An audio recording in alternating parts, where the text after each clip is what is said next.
Good evening, everybody. I'm Mary O'Connor.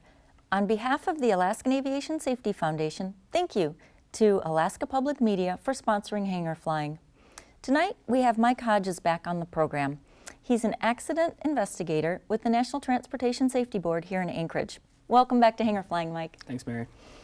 You had a safety alert regarding visual illusions published in March of this year. Can you tell us specifically what type of visual illusions are hazards to pilots? Sure. Regarding this specific safety alert, we focused on flat light and whiteout conditions, which are pretty prevalent here in Alaska.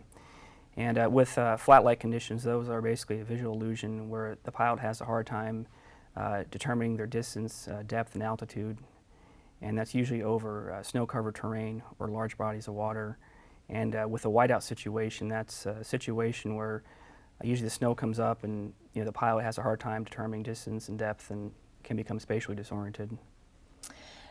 So they're both common in snow conditions. Is there a way for pilots to always tell what the hazard is before they get into it? Sure. One of the techniques, there's a few of them out there, is that pilots can do pre-mission planning and look at weather conditions, look at weather cameras we have up here in Alaska, utilize a formal risk assessment process and determine what type of terrain they're going to be flying over. And that right there kind of gives you that mental preparation if you know what you're going into before you actually begin the flight. Additionally, there's several items you can install on your airplane and helicopter that can help with these conditions, such as a terrain avoidance warning system, radar altimeters, onboard weather systems, and those are just a few examples of items that can help you in these type of situations. And those are good things that pilots can do ahead of time while they're sitting on the ground, flight planning, or have previously installed in their aircraft. Are there other things that they can do? Say there's a possibility of encountering an environment where there might be flat light or whiteout conditions. Are there things that pilots can do to still ensure some form of safety? Sure, just a few examples. Always look for and use multiple reference points when you're out there flying. And what exactly does that mean? That could be a visual reference point. That could be a rock, a boulder, a car sitting out in the distance, a light pole, just something that you can visualize from your position and understand your distance and depth. That really helps. And having multiple visual reference points is key. Okay. In addition to doing that, you can look for shoring, with bodies of water. That definitely helps you determine the horizon and where you're at.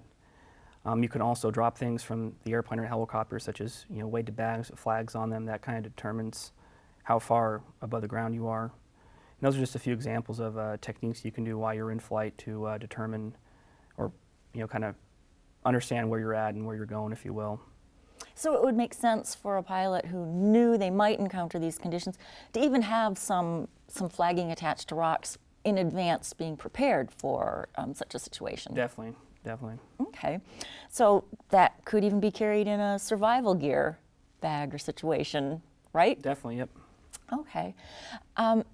The safety alerts are available on a website. Correct. With the National Transportation Safety Board. Can you tell us where they might find this information? Sure. If you go to our website, it's at www.ntsb.gov,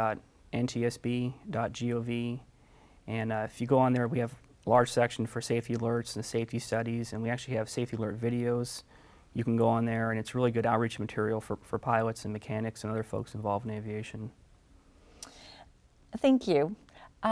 The safety alerts that you have recently done, was there anything that prompted you to look at these issues, or was there a reason specifically that you chose visual illusions?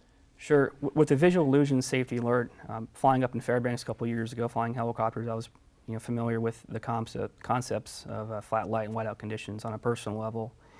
And then about a year ago, I did an accident up south of Dead Horse. It was a helicopter accident where the pilot got into flat light and whiteout conditions, and the helicopter had substantial damage, and thankfully the pilot wasn't injured. But that kind of got, for me at my level, that kind of got the ball rolling with doing some sort of outreach and putting the message out there for the folks so they have something they can use on a daily basis. Okay. Is it more common in different parts of Alaska the interior versus a more mountainous region like the southeast? You know, anywhere where there's snow and there's large bodies of water, so that could be a lake, that could be the ocean, that could be a bay. It's kind of all over the state. Okay.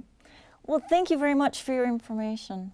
And Thank you. It's been a pleasure having you on the show. We look forward to having you back Thanks. to talk about your next safety alert with foreign object debris. Thank you. Ladies and gentlemen, we hope you've enjoyed our program and enjoyed the information that Mike Hodges has provided with the National Transportation Safety Board and their safety alerts. We appreciate your support. Thank you for watching Hangar Flying. Until next time, fly safely.